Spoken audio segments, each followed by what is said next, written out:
Puji Tuhan, kita semua dalam keadaan baik. Dan puji Tuhan, kita bisa berkumpul bersama di pertengahan minggu ini untuk berbakti, memuji nama Tuhan dan belajar firman-Nya. Walaupun cuaca sangat panas ini, saya hari ini nggak tahu udah mandi berapa kali, panas sekali. Tetapi kita masih dapat meluangkan waktu kita untuk berkumpul bersama. Itu tentu satu hal yang indah di hadapan Tuhan. Nah, sekarang kita akan belajar firman Tuhan karena barusan kita sudah memuji nama Tuhan. Sekarang kita belajar di Mazmur pasal 22. Mazmur pasal 22. Mari kita lihat dari ayat pertama hingga ayat ke-32 dalam Lembaga Alkitab Indonesia. Kita akan baca keseluruhan karena ini Mazmur yang indah dan Mazmur yang penting. Mazmur 22 ayat pertama hingga 32. Jika sudah menemukannya, saya akan baca ayat pertama dan ayat kedua. Jemaat dan simpatisan ayat ketiga, demikian silih berganti, kita akan baca hingga ayat 32. Untuk pemimpin biduan menurut lagu Rusa di Kala Fajar, Mazmur Daud. Allahku, Allahku, mengapa engkau meninggalkan aku dan berseru, tetapi engkau tetap jauh dan tidak menolong aku. Allahku, aku berseru pada waktu siang, tetapi engkau tidak menjawab, dan pada waktu malam, tetapi tidak juga aku tenang. Padahal engkaulah yang kudus, yang bersemayam di atas puji-pujian orang Israel. Kepadamu mereka mereka percaya, dan engkau meluputkan mereka. Kepadamu mereka berseru-seru, dan mereka terluput. Kepadamu mereka percaya dan mereka tidak mendapat malu.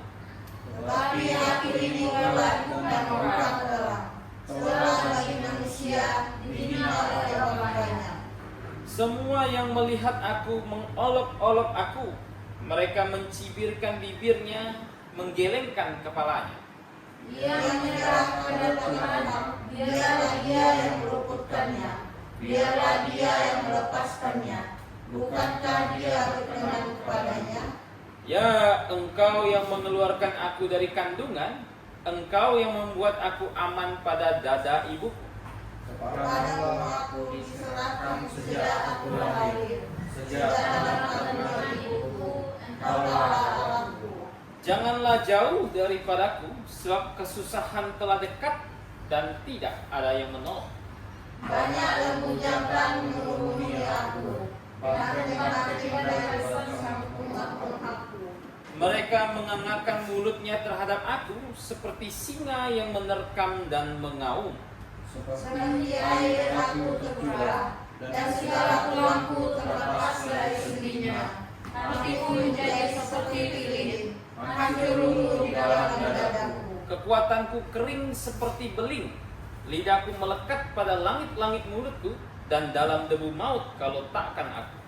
Sebab anjing-anjing mengerumuni aku, gerombolan penjahat mengepung aku. Mereka menusuk tangan dan kakiku. Segala tulangku dapat kuhitung. Mereka menonton, mereka memandangi aku. Mereka membagi-bagi pakaianku di antara mereka, dan mereka membuat undi atas jiwaku. Tetapi engkau Tuhan, janganlah jauh, ya kekuatanku, segeralah menolong aku. Lepaskanlah aku dari pedang, dan nyawaku dari cengkraman anjing. Selamatkanlah aku dari mulut singa, dan dari tanduk banteng engkau telah menjawab aku. Aku akan mengasihkan namamu kepada saudara-saudaraku, dan memuji-muji engkau di tengah-tengah jemaat. Kamu yang takut akan Tuhan, pujilah dia. Hai segenap anak cucu Yakub, muliakanlah dia, dan gentarlah terhadap dia, hai segenap anak cucu Israel. Sebab ia tidak memandang hina ataupun merasa jijik kesesaran orang yang tegas, dan ia tidak menyembunyikan wajahnya kepada orang itu, dan ia mendengar ketika orang itu berteriak minta tolong kepadanya. Karena engkau, aku memuji-muji dalam jemaah yang besar. Nazarku akan kubayar di depan mereka yang takut akan dia. Orang yang rendah hati akan makan dan kenyang, Orang yang mencari Tuhan akan memuji-muji Dia. Biarlah hatimu hidup untuk selamanya. Segala ujung bumi akan mengingatnya dan berbalik kepada Tuhan, dan segala kaum dari bangsa-bangsa akan sujud menyembah di hadapannya. Sebab Tuhanlah yang mempunyai kerajaan, Dialah yang memerintah atas bangsa-bangsa. Ya, kepadanya aku akan sujud menyembah semua orang sombong di bumi. Di hadapannya akan berlutut semua orang yang turun ke dalam debu, dan orang yang tidak dapat menyambung hidup. Anak-anak cucu akan beribadah kepadanya dan akan menceritakan tentang Tuhan kepada anak-anak yang akan datang. Mereka akan memberitakan keadilannya kepada bangsa yang akan lahir nanti, sebab Ia telah melakukannya. Mari kita berdoa. Bapa di dalam kerajaan sorga, kami mengucap syukur atas kasih setia-Mu. Kami pada malam hari ini dapat membaca firman-Mu yang terpelihara bagi kami.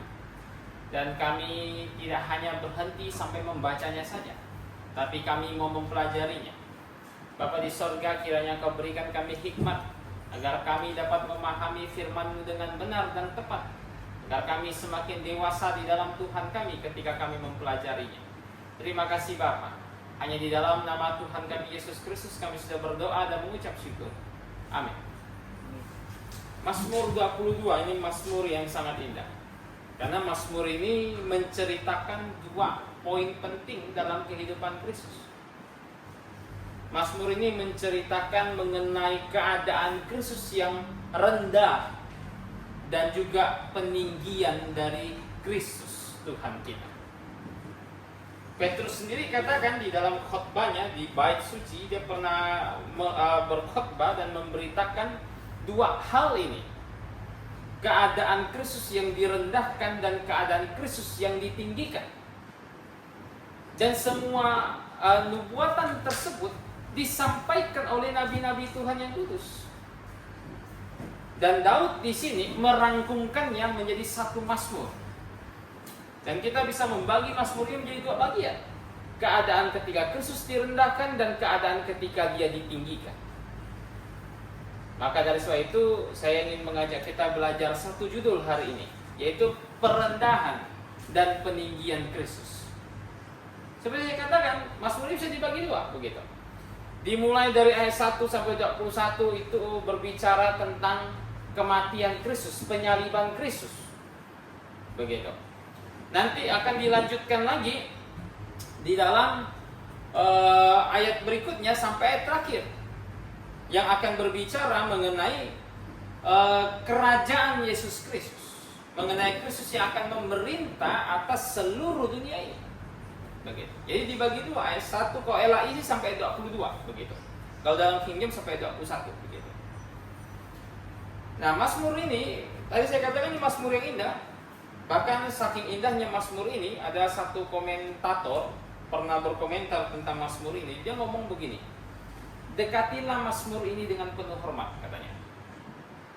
Kenapa? Karena dia berkata, barangkali semua orang belum pernah berdiri di atas tanah yang paling kudus, kata komentator ini. Kenapa? Karena dia katakan bahwa kita semua dibawa oleh Daud ke tanah Golgota untuk melihat sang gembala yang baik yang akan memberikan nyawanya bagi domba-dombanya. Makanya komentator tersebut berpendapat bahwa semua orang membaca mazmurnya harus baca dengan penuh hormat, begitu. Dengan penuh kegentaran, dengan penuh rasa kasih kepada Tuhan. Kita semua belum pernah melihat Yesus Kristus disalibkan. Tetapi walaupun kita tidak menjadi saksi mata atas penyaliban Kristus, Daud ribuan tahun sebelum Kristus tampil telah membawa kita semua ke satu bukit, yaitu Bukit Golgota. Dan hari ini kita akan melihat perendahan dan peninggian Kristus. Kita mulai dari yang pertama, keadaan Dia ketika Dia direndahkan. Nah, keadaan apa yang dialami Kristus ketika Dia direndahkan? Tadi supaya saya katakan dari ayat 1 sampai 22 dalam Lembaga Alkitab Indonesia, keadaan Kristus yang direndahkan yang dibahas dalam Mazmur 22 adalah keadaannya ketika Dia di atas kayu salib. Masuk pasal 22, Anda bisa baca keseluruhannya dari ayat 1 sampai 22 yang berbicara tentang perendahan Kristus. Semuanya berbicara tentang salib Kristus. Bahkan ini dibuka dengan ayat apa? Ayat kedua kalau dalam lembaga Alkitab Indonesia. Allahku, Allahku, mengapa engkau meninggalkan? Ini seruan Kristus di atas kayu salib. Beberapa komentator berpendapat ini seruan yatim piatu. Kristus disebutkan dalam tanda kutip ditinggalkan oleh Bapa. Begitu. Dia berseru, dia ditinggalkan oleh Bapa. Apa maksud dia ditinggalkan oleh Bapa? Tentu bukan dalam pengertian kehadiran. Kenapa? Kalau dalam pengertian kehadiran ya Bapa maha hadir. Paham dulu ini. Bapa maha hadir. Tidak ada tempat di mana tidak ada Bapa di sana. Tetapi ini tentu bukan dalam pengertian kehadiran. Ini dalam pengertian yang lebih spesial dibandingkan hanya sekedar ada di situ. Ini berbicara apa? Luther pernah berkata ini berbicara mengenai Bapa untuk satu momen itu tidak menolong Yesus Kristus, tidak melepaskan Yesus Kristus dari kesengsaraan yang harus dia alami sepanjang hidupnya. Bapa terus menolong Kristus. Ada satu momen di mana Kristus mau dilempar dengan batu, mau dibunuh oleh orang Yahudi, tapi Kristus bisa menyelamatkan diri lewat dari tengah-tengah mereka. Tanpa ada satu orang pun yang bisa nyentuh mereka. Tetapi untuk momen ini Bapa tidak menolong Kristus. Makanya mereka bilang ini seruan yatim piatu. Saudara, seruan ini seruan yang sangat berarti. Kristus yang menyerukan ini. Sehingga siapapun yang telah bertobat dan percaya kepada Kristus tidak perlu menyerukan ini. Kau bisa bayangkan kalau kau orang berdosa, kau menyerukan ini. Dan ini memang seharusnya seruan dari semua orang berdosa, karena mereka binasa. Bapa meninggalkan mereka. Mereka tidak bisa kembali kepada Tuhan. Mereka harus binasa di dalam neraka. Tetapi Kristus yang menyerukannya. Tidak perlu lagi kita yang menyerukannya. Kristus telah mengambil alih hukuman yang harus kita derita. Seharusnya kita yang dihukumkan, tetapi Kristus yang menanggung semuanya itu. Kau bisa bayangkan dalam Mazmur pasal 22, di situ digambarkan dengan sangat komplit apa-apa yang diderita Kristus. Ia diejek di dalam Mazmur 22 ayat 8 sampai 9 dalam lembaga Alkitab Indonesia. Dia diejek, dia diolok. Begitu. Kau bisa bayangkan Tuhan yang menciptakan segala sesuatu diejek begitu. Tuhan yang menjadikan segala sesuatu dari tidak ada menjadi ada itu dihina di hadapan manusia. Satu dosa yang saya rasa sangat besar di hadapan Tuhan. Begitu. Dan tidak hanya itu, Tuhan katakan bahwa dia dikepung. Dalam pasal 22 ayat 13 sampai 14. Dia dikepung gitu. Dia dikepung oleh orang-orang jahat, dan di sini Kristus menggambarkannya seperti apa? Ayat 13 dikatakan banyak lembu jantan mengerumuni aku. Banteng-banteng dari basan mengepung aku. Mereka mengangkat mulutnya terhadap aku seperti singa yang menerkam dan mengaum. Saudara, Daud menggambarkannya dengan sangat realistis, dengan sangat dramatis. Semua yang mengelilingi Kristus waktu itu adalah musuh-musuhnya. Muridnya kemana? Kabur. Kabur muridnya. Petrus tidak ada di sana. Yang ada di sekelilingnya semuanya adalah orang-orang yang memusuhi dia. Mungkin saja ada beberapa dari antara mereka yang tahu apa yang dia perbuat di tengah-tengah Israel. Mungkin saja salah satu dari orang yang ada di sana adalah orang yang pernah mendapatkan berkat dari Kristus. Karena kan tercatat dalam Alkitab, Kristus banyak sekali melakukan mujizat, banyak sekali menyembuhkan orang. Bahkan terkadang didaftarkan dengan satu bentuk rangkuman saja. Banyak orang datang membawa orang lumpuh, orang sakit, orang kerasukan, dan Kristus menyembuhkan mereka semua. Bisa jadi salah satu musuhnya itu orang yang sudah dapat berkat dari dia. Dan Daud menggambarkannya dalam Mazmur 22:14, apa yang dikatakan di situ? Kalau di ayat 15, seperti air aku tercurah. Daud menggambarkan seperti air tercurah. Kenapa? Karena darah Kristus waktu itu mengalir seperti air dari luka-luka akibat cambukan orang Roma. Akibat paku yang dipakukan pada tangan dan kakinya. Akibat mahkota duri yang dipasangkan di kepalanya. Makanya Daud menggambarkan seperti air yang tercurah. Mazmur 22:15, tulang-tulangnya itu terlepas dari sendinya. Dikatakan, dan segala tulangku terlepas dari sendinya. Saudara, itu semua terjadi ketika Kristus dipakukan di atas kayu salib. Begitu. Tulang-tulangnya tertarik dari sendi-sendinya. Saudara, penghukuman salib itu merupakan penderitaan yang sangat hebat. Itu boleh dikata hukuman yang sangat tidak manusiawi waktu itu. Terutama ketika penyaliban terjadi pada saat cuaca sedang panas. Model kita hari ini kan begitu. Kau bisa bayangkan ketika iklim sedang ekstrim, iklim sedang panas, beberapa orang meneliti, kata mereka luka-luka yang dalam yang diakibatkan oleh salib tersebut dapat menyebabkan demam yang hebat. Diperparah lagi oleh terik matahari, kata mereka. Kehausan melanda korban yang tersalib itu. Tubuh mereka yang tegang karena kan ditarik begitu. Kakinya di bawah, tangannya di atas. Tidak bisa fleksibel dia, tertegang tubuhnya itu. Belum lagi ada pembengkakan di sekitar paku yang dipaku itu. Belum lagi ada luka robek di kepala Kristus oleh karena mahkota duri tersebut. Belum lagi terkadang mungkin ada kejang-kejang sedikit oleh karena tetanus mungkin yang ada pada tangan dan kakinya begitu. Belum lagi hitung luka-luka robek yang ada pada tubuh Kristus. Nah saudara, sebagian orang berkata semua orang yang disalibkan, korban dari salib, mereka itu mati ribuan kali, merasakan mati ribuan kali. Lebih cepat penggal langsung selesai. Banyak orang meneliti dan berdasarkan catatan sejarah, orang yang disalib itu dibiarkan mati dengan sendirinya dan kebanyakan hanya bertahan selama 36 jam. Anda bisa bayangkan 36 jam dalam keadaan yang begitu menderita. Makanya Kristus katakan di dalam Mazmur 22 ayat 16 dalam lembaga Alkitab Indonesia, kekuatanku kering seperti beling, lidahku melekat pada langit-langit mulutku, dan dalam debu maut kau letakkan aku. Begitu. Cocok menggambarkan kondisi Kristus yang sangat menderita waktu itu. Seperti yang dikatakan beberapa orang, semua orang yang disalib tersebut menderita kematian ribuan kali. Begitu. Saudara, semua yang didaftarkan dalam Mazmur 22 ini tidak bisa tidak, semua ini menceritakan tentang Kristus.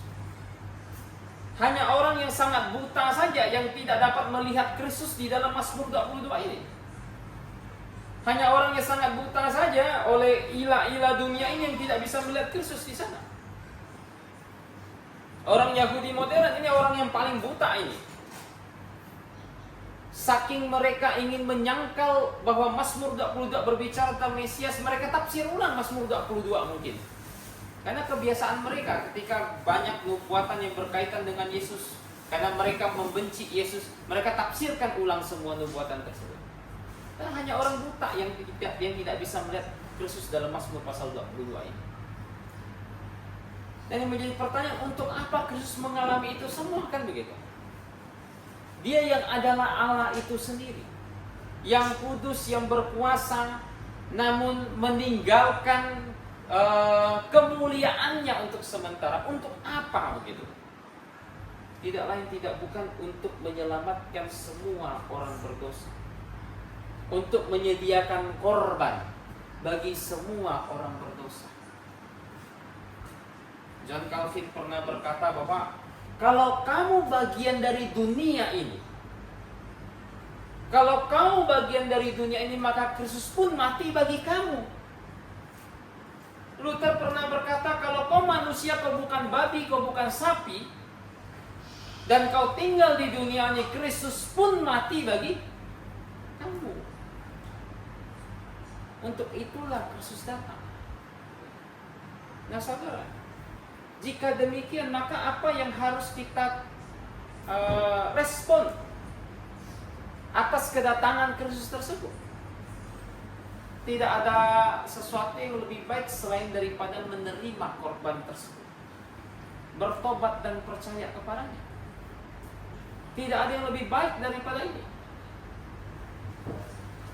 Jika semua orang tidak mau menerima kesaksian Mazmur 22, bertobat dan percaya kepada Sang Mesias, dia akan binasa di dalam neraka.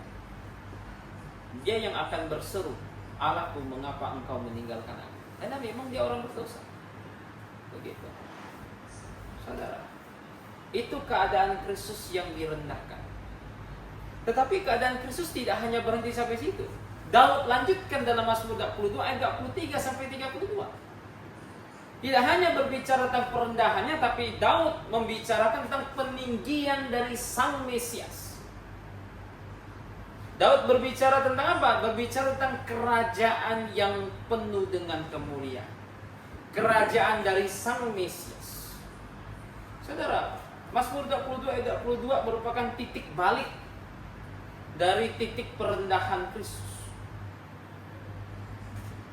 Daud katakan bahwa, kalau kita lihat di Mazmur 20 ayat 23, di Lembaga Alkitab Indonesia ayat 23, di King James ayat 22, aku akan memasyurkan namamu kepada saudara-saudaraku dan memuji engkau di tengah-tengah jemaah.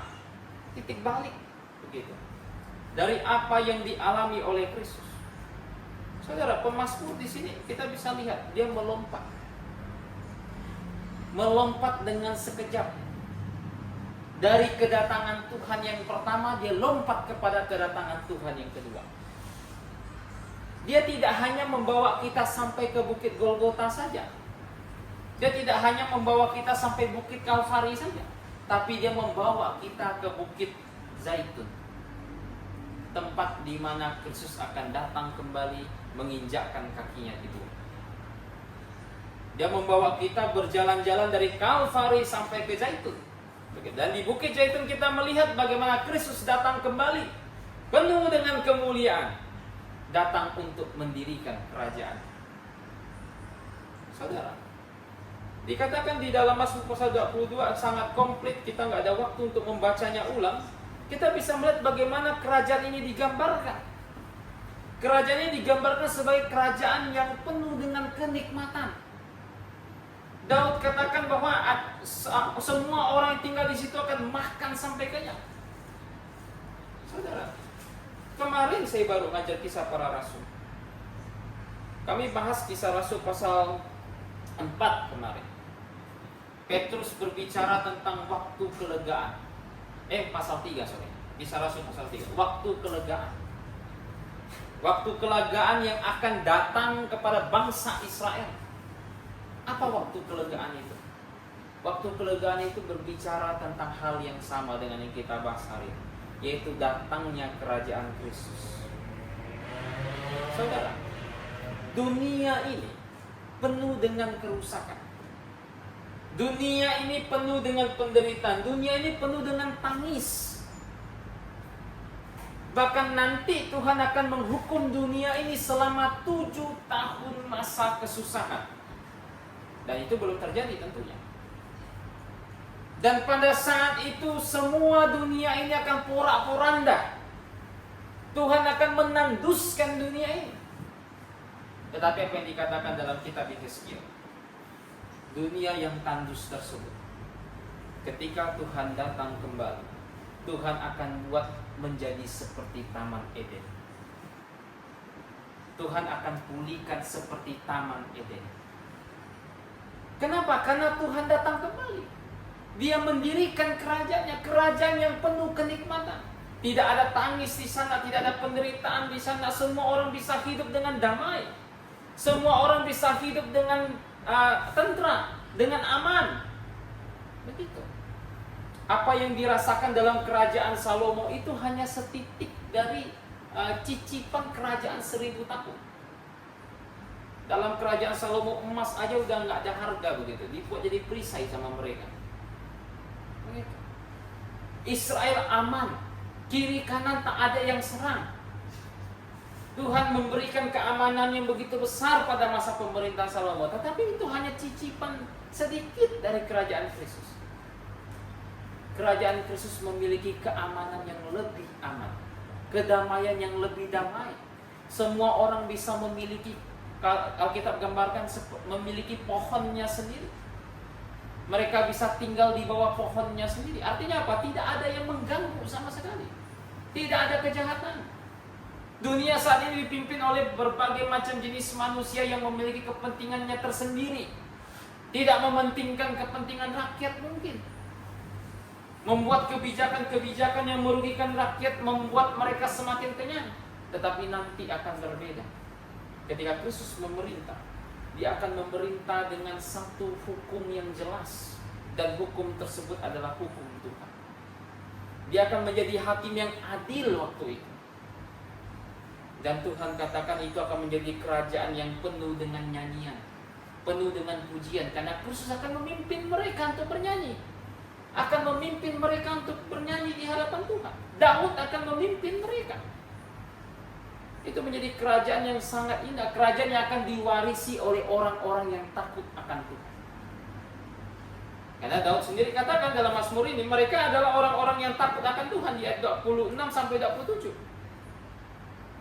Yang takut akan Tuhan tentu adalah orang yang bertobat dan percaya kepada Tuhan, yang menerima ayat 1 sampai 22. Tetapi mereka yang menolak, ya mereka tidak mewarisi kerajaan tersebut. Mereka akan dicampakkan keluar, akan dibinasakan, akan dibunuh, dipersiapkan untuk menghadapi masa penghakiman. Dan bukan hanya itu, kerajaan ini bukan hanya diwarisi oleh mereka yang takut akan Tuhan. Ayat 26 sampai 27 dikatakan oleh mereka yang lemah lembut. Yesus sendiri katakan, berbahagialah orang yang lemah lembut, karena mereka akan mewarisi bumi. Tentu lemah lembut di sini adalah lemah lembut bukti dari orang yang sudah bertobat dan percaya kepada Kristus. Karena semua orang yang bertobat dan percaya Kristus, ada Roh Kudus di dalam hati mereka, ada kelemah lembutan di dalam hati mereka. Dan Tuhan janjikan mereka akan mewarisi bumi ini. Kapan? Nanti di dalam kerajaan 1000 tahun. Begitu. Jadi ini kerajaan yang sangat indah. Ya, kita sudah lihat Mazmur pasal 22, walaupun singkat. Kita sudah melihat keadaan perendahan Kristus. Kita melihat bagaimana Kristus dibawa, dikesalib, dibawa ke bukit Kalvari untuk menderita bagi kita. Dan kita melihat keadaan peninggian Kristus. Daud membawa kita kepada bukit Zaitun. Dan kita melihat bagaimana kerajaan Kristus berdiri, bagaimana kemuliaan kerajaan tersebut, bagaimana kenikmatan kerajaan tersebut. Dan itu akan kita warisi, karena kita adalah orang-orang yang telah bertobat dan percaya kepada Kristus. Amin. Kita tutup dalam doa, minta kesediaan Pak Effendi untuk tutup.